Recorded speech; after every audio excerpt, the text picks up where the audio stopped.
Hey, I'd like to welcome you to another episode of Mission Matters. My name is Adam Torres, and if you'd like to apply to be a guest in the show, just head on over to missionmatters.com and click on Be Our Guest to apply. All right, so today my guest is Scott Cohen, and he is VP of Strategy and Marketing over at Inbox Army. Scott, welcome to the show. Thanks, Adam. Thanks for having me. All right, Scott. So big topic today, how AI is changing the email marketing landscape. And I'll tell you, we've been covering a lot of AI topics from different angles. This will be the first episode I've done on how it's affecting email. So I'm excited to get into this with you and pick your brain, not just for my audience, but for me too. We send email and we have a newsletter, so I want to know too. But that being said, before we get started with all that, we'll start this episode the way that we start them all, with what we like to call our Mission Matters Minute. So Scott, we at Mission Matters, we amplify stories for entrepreneurs, executives, and experts. That's our mission. Scott, what mission matters to you? Our mission here, and it really matters to me greatly at Inbox Army, is we help companies grow their businesses by building and growing their email marketing programs. I love helping companies grow. It's when I was on the brand side, it's been true. Agency side, it's true. A lot of what spurs growth, particularly from an email perspective, I call it shipping, getting stuff done, getting stuff out the door. Inbox Army is a full service email marketing agency. Our bread and butter is production, getting stuff done. I'll use the nice S word here. What our services enable is more resources for the companies we work with to focus on more strategic work, that cross-channel work, the big rocks that help those companies grow, right? So yeah, we play a small part, but it's so gratifying when we see growth in revenue, sales, their list growth, all that stuff. Like their success is our success, and I just love it.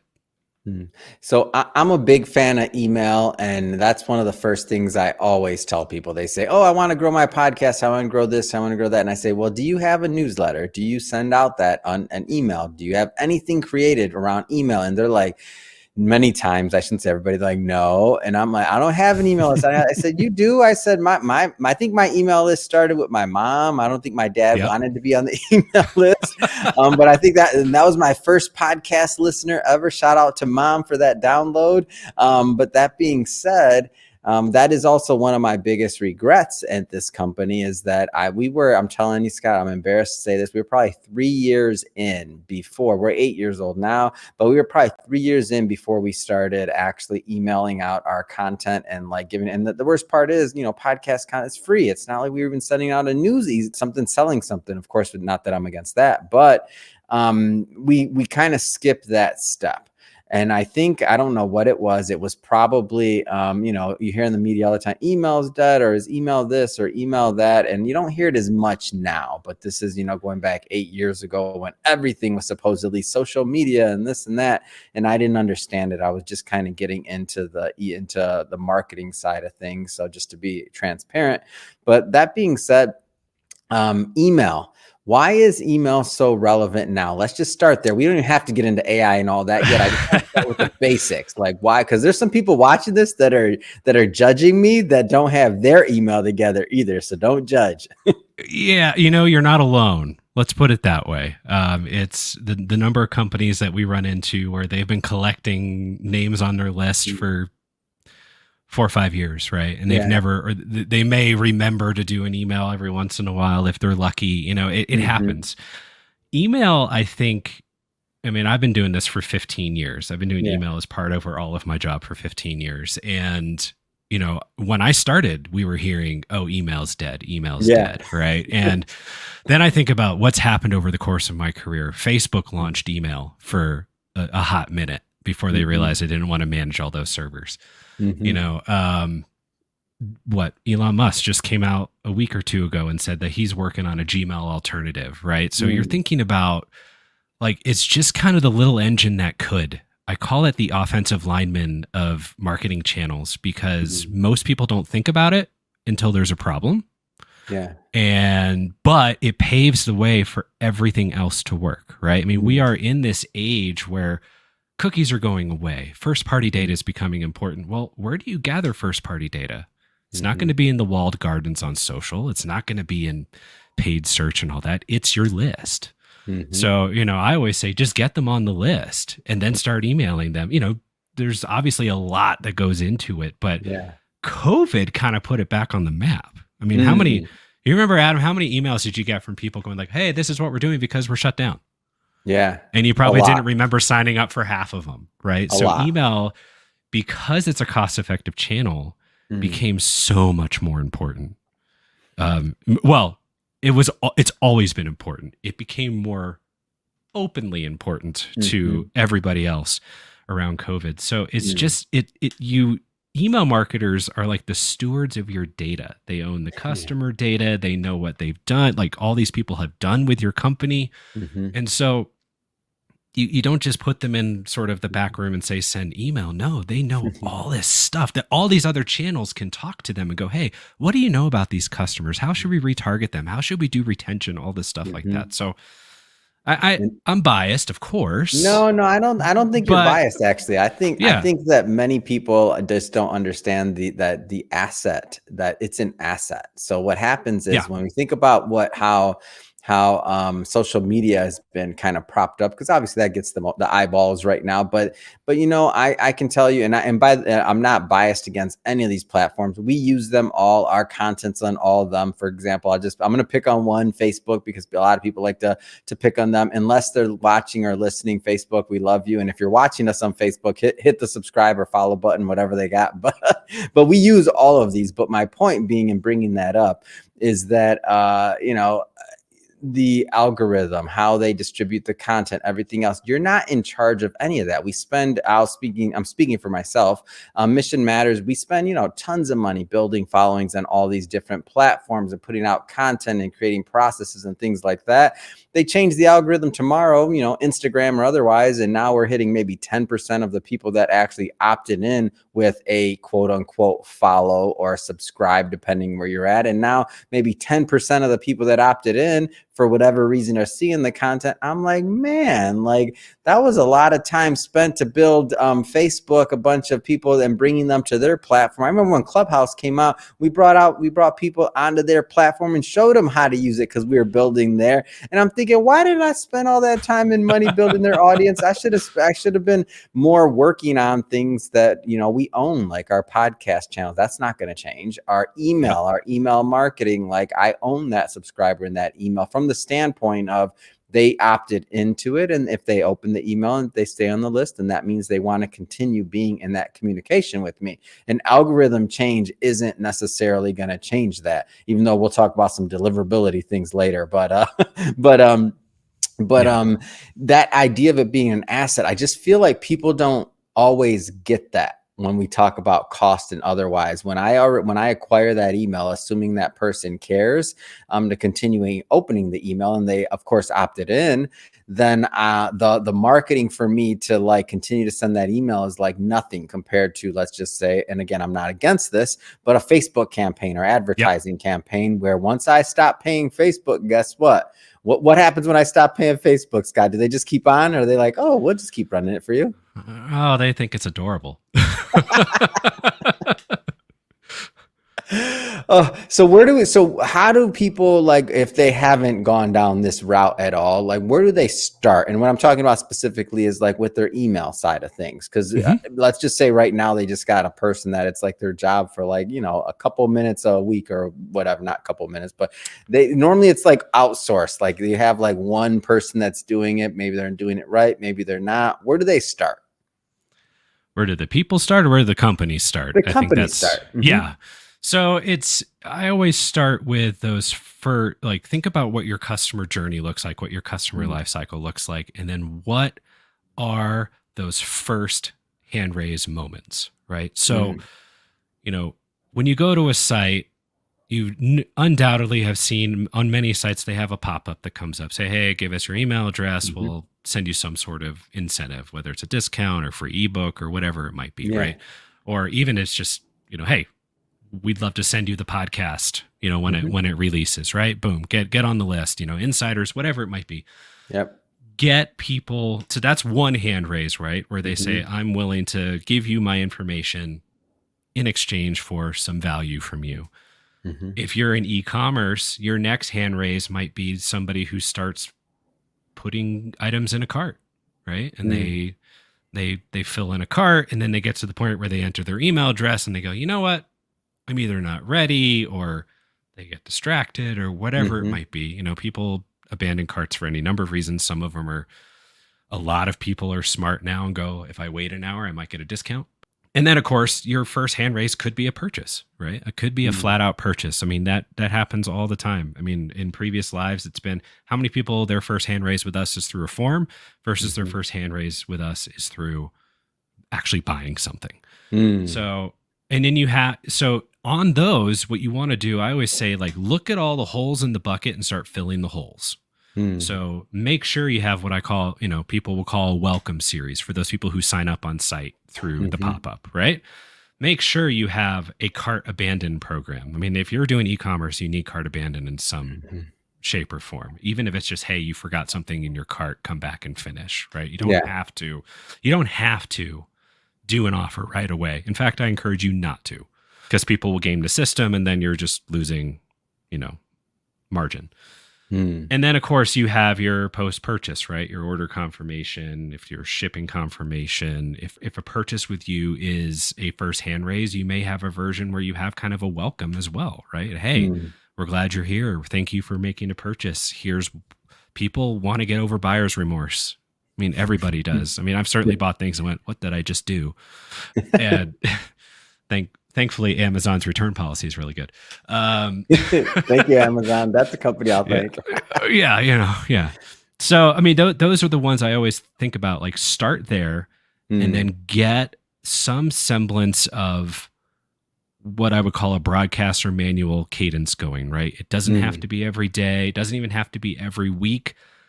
If you can only manage once a month, great. Ideally, you're doing at least twice a month, because think about all the emails you receive and then think about all the emails that your subscribers receive and realize if you only mail once, you only have one chance to grab attention per month, right? So, tricky. You know, so it really, take a crawl, walk, run approach. You don't need to, how many business lingo terms can I put in here? You don't need to boil the ocean right away, right? Like you gotta build up in an increment, right? So like a welcome email could literally be one email to start. And then you get to, at some point, I'm going to expand to 3 or 4, depending on the length of your buying cycle. Cart abandon, start with 1, then expand. You know, make sure order confirmation, shipping confirmation are set up at a minimum, but then you can do other things, you know, add on, but you don't feel like you have to build look, I was in higher ed years ago and we built out 120 email automation that went out over 6 years. You don't need to build that. You do not need to build that. We got there. So that, if you say, where do you start? That's where I start. So now that I wanted to kind of set the stage for this broader conversation with just some of the basics and the foundations for those and I know you can go, there's many follow-ups to that, and and we're scratching the surface. I want to throw a business one in there too, Scott, on how to approach that topic. But now moving on to kind of the AI side of things, how is AI like working in the email landscape? Because that's all we're hearing about. And I mean, speaking of emails, I'm getting all these different things and tools and stuff coming in my inbox. Like, from your vantage point and from your area, like how is AI playing into this? It's still very much in its infancy. Let's be fair. I will say, you know, there's always the concern that marketers are going to lose their jobs. And I don't think that's necessarily going to be true. I think that the marketers that do lose their jobs are the ones that don't embrace AI. Yeah. So I think I saw an article literally an hour ago that Sam Altman came out and said that was AGI. It's like the artificial general intelligence. He thinks will be able to accomplish 95% of what marketers do in 5 years. Wow. Now, am I bullish on that time frame? No. But I think there's going to be, with every year, there's going to be, you know, obviously incremental pieces that can be handled by AI. Right now, I think, obviously, you've got the Chat GPTs of the world, the Jacques, the Geminis who can help with copy. There's a lot of these sort of public AI engines that can certainly help. I like to say they're great starters of content, right? Never just take what they write for you and go, good. Like, don't do that. But if you go, I don't know how to start this email or this article or these subject lines, go, hey, I need some ideas. I'm a former copywriter. Mhm. It is great. It is a whole lot easier to edit and have things to spur inspiration than to look at a Mhm. blank page and go, I'm going to start praying to all the writing gods. So there's value there. There's also, there's like Movable Inks, DaVinci, and some of the other ones that are, you're able to essentially build your own engine on AI, Mhm. right? And train it on your content, which is where I think you need to go, right? Because it needs Mm. to be trained on you. It needs to be trained on how you talk. And there's Mm. a lot of input, this human input. It's not just going to be human management. It's going to be human Yeah. input, right? Because there's the AI. It's a garbage in, garbage out. The AI is only as good as what it receives. Mhm. So and what it can learn on. Because if it becomes self-aware, we're all in trouble. But let's be fair. But I went to a conference a few months ago where one of the sessions was put on by a brand who built in 3 months, which was amazing. They built this huge AI engine Mm. that they were able to then, for Black Friday emails, send 750 versions of their Black Friday message. Because Wow. they built all these content blocks and then Mm. trained the AI on that content and then said, now based on what you know on customer data and what we've put here, you build the emails in the way that makes the most sense for product recommendations and Mm. other sorts of content delivery. And I think that's where we're going. It's Mm. prompt engineering is going to become important. So not just, hey, give me 10 subject lines about XYZ, but like true Mhm. full prompt engineering.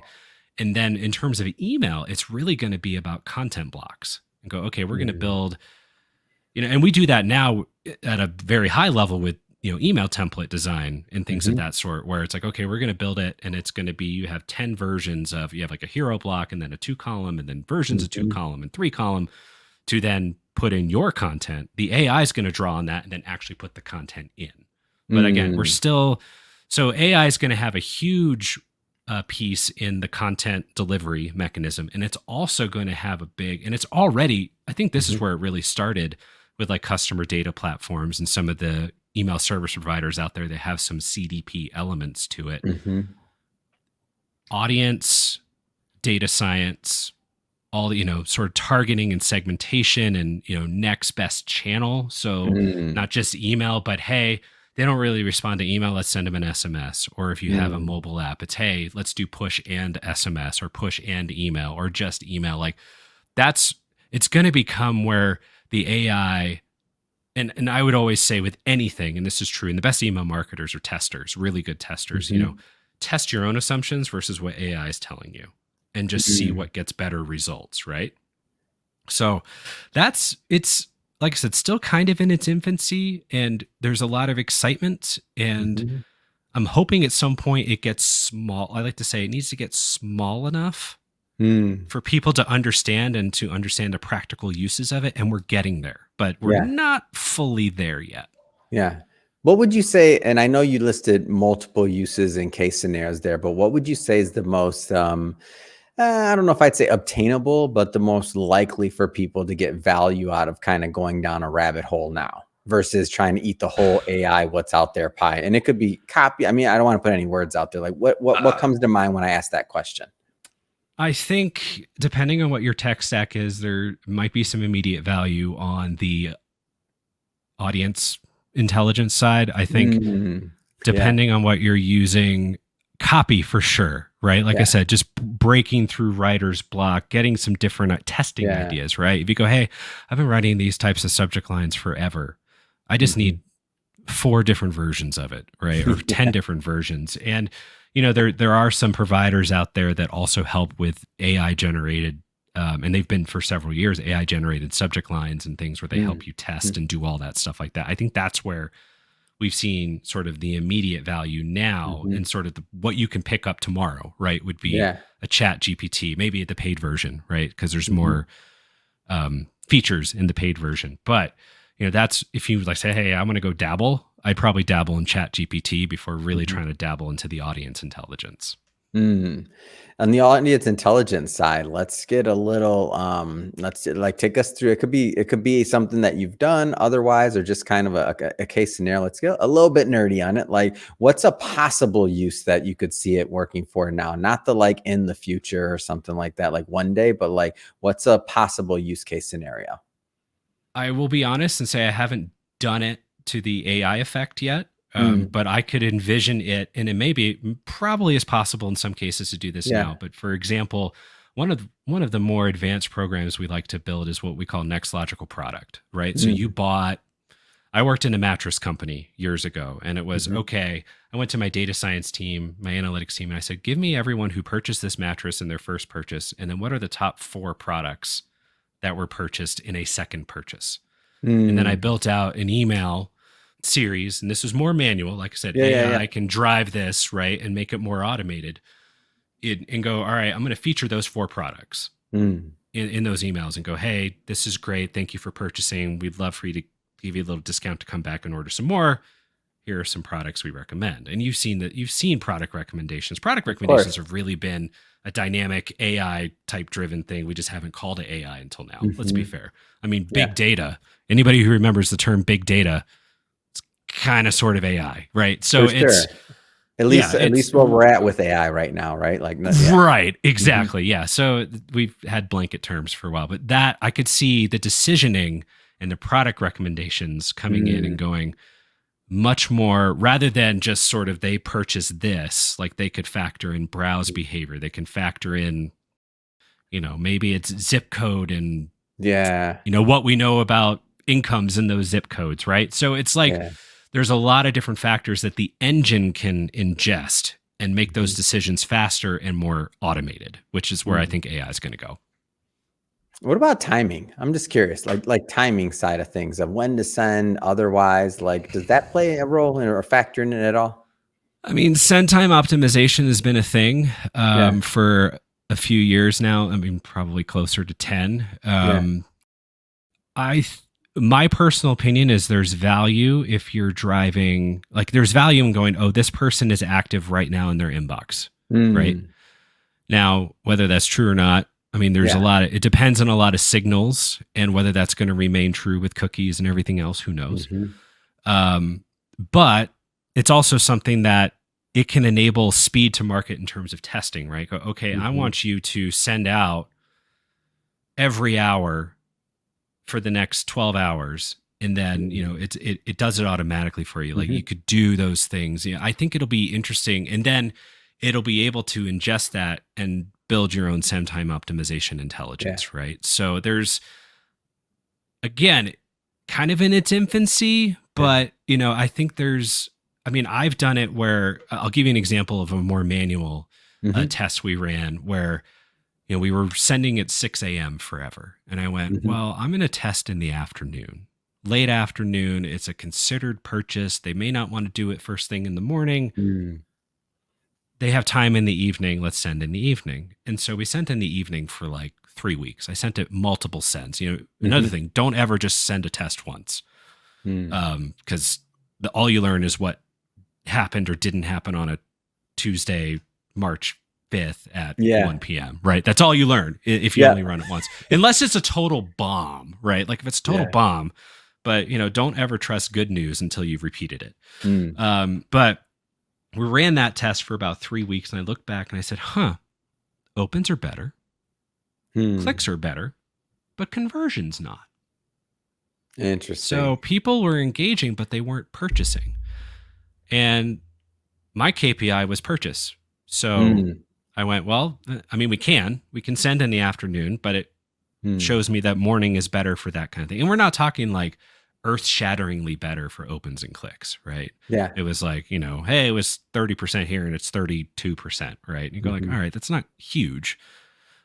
And our volume was big enough. We were able to, you know, get some statistical significance out of it. mm, But those are the types of things I could see. Like I said, I think the speed of market is going to get, once you do the initial big build, right? The big build of the mhm, content blocks, the big build of all this stuff, there's going to be legwork up front. But once you have that, the speed to market to do other things, it's going to get mm, just um, exponentially faster. Yeah, I think it's going to be interesting too. Just the speed is going to be, I can't wait to see as it evolves. But I do know there's also, obviously, like anything, there's challenges and there's going to be updates and other things coming down the line, like for sure. I want to jump around a little bit. So we've been hearing a little bit about the Google and Yahoo changing deliverability and otherwise. I mean, you're my email guy. Like, what's that all about? In some cases, it's stuff that Gmail and Yahoo have been doing for a while. They're just making it public, like their spam complaint thresholds, right? So, for example, and we're going to get a little technical here, as technical as I'm capable of doing. There are deliverability people that are much smarter than me, and you can feel free to reach out to me, and I'll connect you. It's if you're sending to over 5,000 people in Gmail per day, for example, this will come into effect. They have a 0.1% spam complaint threshold. So if you hit that number, they start looking at you and going, "What are you doing over there?" when you hit 0.3%, now keep in mind, this is over a set period of time. Like if you get one email and you send a bunch of email, they're not going to go, "Oh my God, one email at 0.3% is going to red flag you right away." Yeah. It's when you start hitting 0.3, 0.4 consistently that they start going, "We're not going to deliver everything for you anymore. We're going to start blocking things. We're going to start doing this. You got to get your house in order." The sort of bigger piece that is what everybody's scrambling about right now, and my deliverability team's been doing a bunch of work around this because people go, "Oh crap, it's here," is DMARC. And don't ask me to tell you what the acronym means, but it's DMARC. It's an authentication protocol that really what it does is it protects you from spoofing. So other people pretending to be you. So when you send out an email, Gmail will look for an SPF record, which, there's 3 authentication protocols: SPF, DKIM, you may have heard it as domain keys, and then DMARC. And what they're requiring now, DMARC wasn't required, but now it is. So we've been setting up DMARC for a lot of people. And really what it is because what happens when you send through like a MailChimp or through a Salesforce Marketing Cloud or whatever is you're delegating, you're essentially allowing those platforms to mail on your behalf. And the setups here tell the Gmails, Yahoos, AOLs, yes, it still exists, Hotmails of the world, that it is you sending this email. So what this does is, and then for DMARC in particular, you can set it to go like, all right, there's 3 levels. There's none, which is literally like a reporting only. I just want to see reports. There is a quarantine. So if it catches anything that isn't signed properly by you, it'll push it aside and let it sit for a bit. And then there's reject, which basically goes, if it isn't signed properly, just trash it. And don't even throw it in spam. Just block it from the server altogether. So the minimum requirement right now is DMARC. It's like P equals none and everything else. Like you just have to get to a reporting level. And it's ultimately a good thing because I heard a stat, I think it was last week, that Gmail blocks 99% of email traffic. Wow. Every day. So think about the amount of email you get and then basically multiply it by 100, right? Wow. Like that you could be getting in terms of true spam, right? So really it's a matter of, okay, we know it's you, we're going to let you through. And then of course you still have to factor in reputation and everything else and sort of your normal stuff. That's like it's like you get past the bouncer for the first room in the tower, right? And then you get to the next bouncer. Like there's multiple bouncers in this whole scenario. But to even enter the building, you have to have these set up, and then they start filtering to rooms. Well, Scott, last question. You've been in the email game now 15 years, I think you said, plus. What keeps you so passionate? Because talking to you right now, I mean, I'm a fan of email, but you're passionate. You're in there. Like, what keeps you so focused on email and so passionate about it? Like, why do you do what you do? I do what I do, one, because it really works. Yeah. So selfishly, it feels great to do stuff that works. But it really is that combination of art and science, right? And I come from a copywriting background. I was very briefly a music major in college, and so I have that sort of, creative artistic kind of background. And then I have but did it do anything? Did it work? And email, because it's first party data, because it's just so direct and integral into that customer journey, you can see the fruits of your labor, right? Yeah. I mean, my early career, I was writing TV and radio ads, and this is before the days of, Nielsen's always been kind of a, quotation mark type thing, but this is long before the days of connected TV, CTV, right? Where you could track things and do stuff like that. So the only way I knew something worked is if immediately after it went live, they had a rise in foot traffic and sales. Yeah. Or just anecdotally, right? Like, hey, somebody came in and said they loved the commercial. But when I got into email, it was, I can send out a newsletter and see immediately, okay, this many. Now, opens are a little fuzzy right now, but I can see how many people clicked. I can see how many people clicked and then went and converted on site, right? And you have your hands. I love it because you have your hands in so many things. You enable the website to do great things, and vice versa, right? And then you, like I said earlier, you own that data, so you can go to your other teams and be like, hey, do you guys want some data? Because I have some data for you. And you don't have to say it that weirdly, like, no, you can do that. It's fine. I got the money, I got the stuff, right? But it's just the efficiency too. And so there's just so many things to like about it. And I also, if you're not in the email marketing community and you do email, you should, like, there's an Email Geek Slack. There's the email experience committee over at the ANA, the Association of National Advertisers. Like, the email community is amazing. It's filled with some amazing people. And it's one of the few places where you go, we're all competitors, but we all help each other. So, from a purely personal standpoint, some of my best friends I've met through this industry, and we've actually never actually worked together, but we're like really good friends. So that's what keeps me engaged. Man, that's great. That's a great answer. And I can see it. It comes through in your passion for the way you talk about email. It came through in this interview. That being said, I know there's just, we only touched on so much today. And I'm sure that some that are watching are going to have more questions, more concerns, more thoughts, more, how do I get started? How do I figure out this email thing? Inbox Army. How do people reach you and your team? Yeah. So, really easy, inboxarmy.com. We chose the name because it was 12 characters or less and easy to remember. And, hey, it works, right? If you want to find me, you can find me on LinkedIn. It's linkedin.com/in/ScottCohen13. Happy to connect with anybody and, help out. And if you need help with your email, come check us out.